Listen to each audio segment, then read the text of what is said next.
बिस्मिल्लाहिर्रहमानिर्रहीम। अस्सलाम वालेकुम। आज 3 मार्च बरोज़ जुमरात हम बात करेंगे 3 अहम केसेस के हवाले से। नवाज़ शरीफ की वीज़ा अपील, उसको मुस्तरद करवाने के लिए एक बड़ी फ़ाइल सबूतों पर मुश्तमिल, और ये वो सारे सबूत हैं जो नवाज़ शरीफ के ख़िलाफ़ केसेस हैं, नवाज़ शरीफ के ख़िलाफ़ जो मुख्तलिफ़ कार्रवाइयाँ की गई और नवाज़ शरीफ को नाअहल किया गया और नवाज़ शरीफ ने कैसे पाकिस्तान को लूटा, ये सारी चीज़ें जो लीगल डिपार्टमेंट है यूके का उसके हवाले की गई हैं। और जो वकला की 24 वकला की टीम हायर की है नवाज़ शरीफ ने, जो यूके के सबसे महंगे तरीन वकील हैं, क्या वो नवाज़ शरीफ को बचा पाएंगे, नहीं बचा पाएंगे? बड़ी अहम तफसीलात जो मैं आपके साथ शेयर करूँगा। और बरतानिया के वज़ीर आज़म की तरफ से जो एक दिन पहले मनी लॉन्ड्रिंग करने वालों के ख़िलाफ़ स्टेटमेंट आई है, जो पॉलिसी स्टेटमेंट है यूके गवर्नमेंट की, क्या उसमें नवाज़ शरीफ को भी रगड़ा जाएगा? बड़ी अहम तफसीलात जो मैं आपके साथ शेयर करूँगा। साथ हम बात करेंगे पैरागॉन रेफरेंस पर आज समाअत हुई है। ख्वाजा बिरादरान साद रफ़ीक और सलमान रफ़ीक अदालत के सामने पेश हुए, उसमें 2 गवाहान के बयानात कलमबंद किए गए, वो भी मैं आपके साथ शेयर करूँगा। पहले मैं आपको बताता चलूँ कि आज कुलभूषण यादव को गिरफ़्तार हुए 6 साल हो गए हैं, और आज उनके केस पर इस्लामाबाद हाई कोर्ट में चीफ जस्टिस अतर मिनल्ला साहब की सरबराही में लार्जर बेंच है जिसने समाअत की।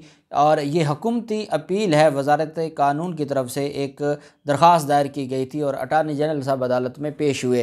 कुलभूषण यादव की जब बात आती है, और उस पर अक्सर हमने देखा कि अपोजिशन ने सियासत करने की कोशिश की और सारे मामलात को देखते रहे, लेकिन हुकूमत वो करना चाहती है जो आइन और कानून के मुताबिक है, और आलमी अदालत का जो की डायरेक्शन है, अदालत इंसाफ की जो डायरेक्शन है, उसके मुताबिक हुकूमत काम कर रही है। हुकूमत ने जो दरख्वास्त दायर की थी कि जो मुजरिम है जिसको सज़ा हो चुकी है, सज़ाए मौत, कुलभूषण यादव को, आलमी अदालत इंसाफ ने यह कहा, जो इंटरनेशनल कोर्ट ऑफ जस्टिस है, कि आप एक दफ़ा इसको नज़रसानी का मौका दें, और जब भी किसी के ख़िलाफ़ सज़ा होती है तो उसके ऊपर नज़रसानी रिव्यू का जो हक़ है वो दिया जाए। और उसके बाद जो आलमी अदालत इंसाफ है, ना ही उन्होंने भारत की ये बात मानते हुए कि जो मुजरिम के ख़िलाफ़ सज़ा है उसको सस्पेंड किया जाए या कलअदम करार दिया जाए, ऐसा कुछ ना किया। वो सज़ा अपनी जगह पर कायम है। साथ अपील के हक़ का कहा गया कि आप इसको अपील का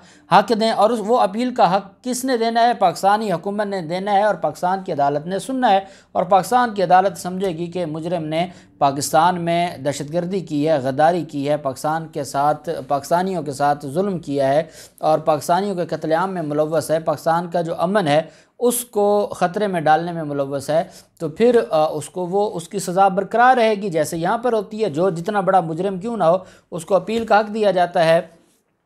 अब हुकूमत ने पहले कुलभूषण यादव और भारत से कहा, भारतीय जो सफारत खाना है, कि हम इसके लिए कुलभूषण यादव के लिए एक स्पेशल ट्राइब्यूनल बना देते हैं, वो इस केस को सुनेगा, जो हाई कोर्ट के जजेस पर मुश्तमिल होगा, आप अपना वकील मुकर्रर करें। अब वो वकील मुकर्रर करने को तैयार नहीं थे। जो पहले भारतीय सफारत खाने का वकील है पाकिस्तान में, वो जो भारतीय सफारत खाने के मामलात को देखता है, उसने भी कहा कि मुझे मना कर दिया गया है कि कुलभूषण यादव के मामले में आपने पेश नहीं होना, इस वजह से मेरे पास और कोई ऑप्शन नहीं है, मैं उस केस में पेश नहीं हो सकता, मेरे पास उसका अथॉरिटी लेटर नहीं है।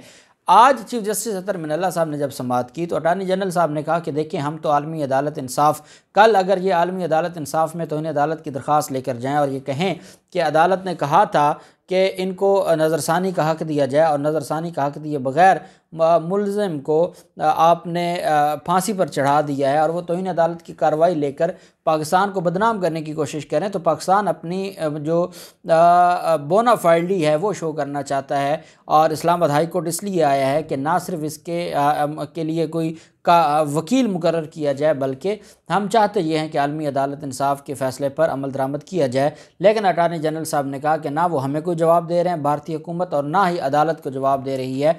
इस पर चीफ जस्टिस अतर मिनल्ला साहब ने कहा कि हम कुलभूषण यादव को एक भारतीय दहशतगर्द के तौर पर नहीं, हम तो उसको एक इंसान के तौर पर देख रहे हैं कि उसका हक़ है अपील का। और उसके बाद जब, और क्योंकि आलमी अदालत इंसाफ का यही फ़ैसला है, तो हमने जो हम बतौर एक जमहूरी मुल्क हमारी ज़िम्मेदारी बनती है कि हम इंटरनेशनल कोर्ट ऑफ जस्टिस के जो अहकामात हैं उन पर अमल दरामद करें। और अगर भारत अपना वकील मुकर्रर नहीं करता तो फिर हमारे पास कोई और ऑप्शन नहीं होगी, फिर अदालत किसी को सरकारी वकील के तौर पर मुकर्रर करेगी जो मुजरिम के बिहाफ पर डिफेंस काउंसिल के तौर पर, जैसे हमने देखा है मुख्तलिफ़ केसेस में, मोटरवे ज़्यादती केस में हमने देखा कि जो दोनों मुलजमान थे आबिद मली और दूसरा जो शफकत था, उन दोनों दरिंदों का कोई वकील नहीं मुकर्रर हो रहा था और फिर अदालत ने स्टेट काउंसिल मुकर्रर किया था और स्टेट काउंसिल उनके केस में पेश हुए और फिर उनको फांसी की सज़ा हुई। तो इसी तरह अदालत इसमें भी चाहती है, लेकिन अटार्नी जनरल साहब ने कहा कि एक मौका उनको मज़ीद दे दें। हम चाहते हैं कि मुनासिब तरीके से कोई बड़ा फ़ैसला किया जाए। अदालत ने 13 अप्रैल के लिए आखिरी मौका दिया है भारत को कि वो चाहें तो अपना वकील मुकर्रर करके इस केस को फेस कर सकते हैं, नहीं चाहते तो फिर अदालत अपना फ़ैसला जारी करेगी। ख्वाजा बिरादरान के ख़िलाफ़ पैरागॉन रेफरेंस पर समाअत हुई। ख्वाजा बिरादरान के ख़िलाफ़ एलिगेशन ये है कि उन्होंने अवामुन्नास के साथ फ्रॉड किया। अवामुन्नास ने उनसे प्लाट ख़रीदे और रकम अदा कर दी, उसके बाद उनको कब्ज़े ना मिले, लोगों के साथ फ्रॉड होता रहा और फिर जो सरकारी ज़मीनें थीं या गैर कानूनी तरीके से ज़मीनों की बंदर बांट पटवारियों के साथ मिलकर पैरागॉन में वो ज़मीनें शामिल करवाई गई। मुख्तलिफ एलिगेशन है, उस पर आज अदालत के अंदर हामिद नवाज़ खोखर जो गवाह है, हामिद नवाज़ खोखर, वो अदालत में के सामने पेश हुए। उन्होंने इनके ख़िलाफ़ बयान दिया कि 2004 में पैरागॉन में प्लाट लिया और 70% किस्तें अदा की। नायब गवाह ने यह भी कहा कि प्लाट के हसूल के लिए 8 लाख से ज़ायद रकम वसूल की। जब मुझे लगा कि काम नहीं हो रहा तो फिर मैंने किस्तें अदा करना छोड़ दी।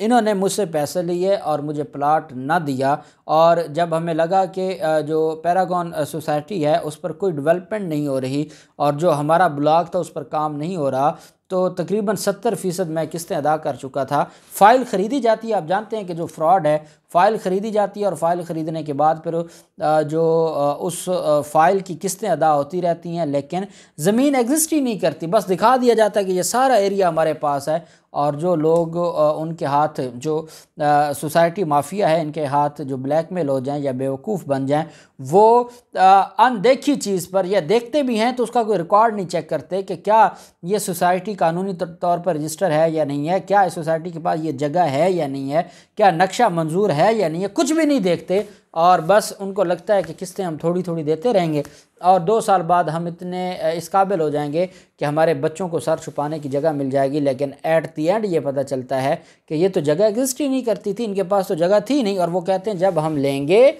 जब हमारे पास जगह होगी, जब हम उसको डेवलप करेंगे तो आपको दे देंगे। ये है इनका इतना बड़ा फ्रॉड। अदालत ने मज़ीद जो गवाहान हैं उनको भी तलब कर लिया है, समाअत मुलतवी की है। आज 2 गवाहान ने अपना बयान कलम बंद करवाया है। इसमें टोटल 121 गवाहान हैं और उसमें मेजॉरिटी वो लोग हैं जो एग्रीव्ड हैं, जिनके साथ जुल्म हुआ, जिन्होंने अपने प्लाट ख़रीदे और उनको इंसाफ न मिला। मेजॉरिटी वो लोग हैं और वो इन सारे के सारे मामलात को देख रहे हैं। फिर मामला आ जाता है नवाज़ शरीफ का। नवाज़ शरीफ की एक अपील है और नवाज़ शरीफ ने ये अपील जो उनका वीज़ा मनसूख किया गया था और उनकी जो दरख्वास्त खारिज की गई थी वीज़ा मनसूखी के हवाले से, जो उस दरख्वास्त क्योंकि खारिज हुई थी उस पर अपील दायर की नवाज़ शरीफ ने।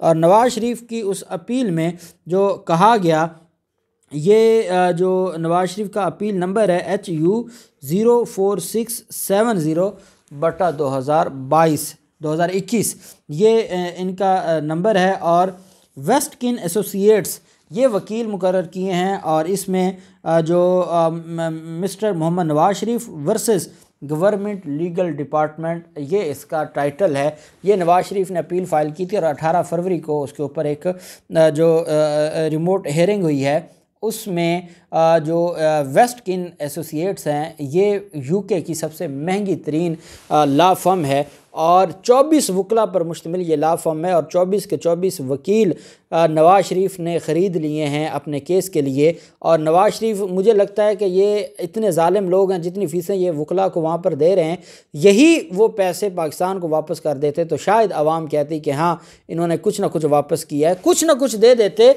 तो शायद हुकूमत इनको NRO भी दे देती हुकूमत, क्योंकि फवाद चौधरी साहब कह चुके हैं कि आप अपने पैसे दें और यहाँ से निकल जाएं, जान छोड़ें हमारी। लेकिन ये वहाँ पर पैसे लगा रहे हैं सिर्फ अवाम पर नहीं लगाएंगे, पाकिस्तानियों पर पैसे नहीं लगाएंगे, क्योंकि पाकिस्तानियों पर पैसे लगाना ही ये जुर्म समझते हैं। ये सिर्फ पाकिस्तानियों से पैसे लूटना सवाब समझते हैं, इसके अलावा ये उसको जुर्म समझते हैं। अब जो पाकिस्तान के एक शहरी हैं, ओवरसीज़ पाकिस्तानी हैं, शायान अली, और एक नौजवान लड़का है, वो इनके केस को देख रहा है। 18 फरवरी को भी अदालत में पेश हुए, उन्होंने हमें इसके बारे में आगाह भी किया।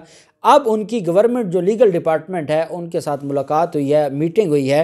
वहाँ पर तरीक़ेकार हमारी तरह नहीं है कि आपने अगर कोई किसी के ख़िलाफ़ कोई एविडेंस देनी है तो फिर आप उस मुसीबत में पड़ जाएंगे, फिर आपको बतौर गवाह तलब किया जाएगा और बहुत कुछ होता है। बल्कि वहाँ पर यह होता है कि अगर कोई केस अदालत में पेंडिंग है या किसी फोरम पर पेंडिंग है तो आप जाते हैं और आप उनसे रिक्वेस्ट करते हैं कि इस केस से रिलेटेड कुछ डॉक्यूमेंट्स हैं वो मैं आपको देना चाहता हूँ, अगर आप समझते हैं कि ये रेलिवेंट हैं तो आप इनको इस्तेमाल करें, उस मुलज़िम के ख़िलाफ़ नहीं है रेलिवेंट तो आप नहीं इस्तेमाल करेंगे। तो ये एक वहाँ पर तरीक़ाकार है। तो शायान अली ने एक पूरी फ़ाइल बना के जिसमें नवाज़ शरीफ के ख़िलाफ़ जितने भी केसेस हैं, नवाज़ शरीफ के ख़िलाफ़ जो फ़ैसले हैं, वो पनामा पेपर्स जजमेंट हो, वो नवाज़ शरीफ के ख़िलाफ़ एवन फील्ड रेफरेंस है, नवाज़ शरीफ के ख़िलाफ़ अल अज़ीज़िया रेफरेंस है। बेसिकली उन्होंने ये जो दरख्वास्त अदालत के सामने रखी है, लीगल डिपार्टमेंट के सामने जो सबूत रखे हैं, उनका मकसद ये है कि नवाज़ शरीफ बीमारी का बहाना बना के आपके पास आए हैं और नवाज़ शरीफ बीमारी का बहाना बना के आपसे रिलीफ लेना चाहते हैं। नवाज़ शरीफ इसी बीमारी के बहाने पर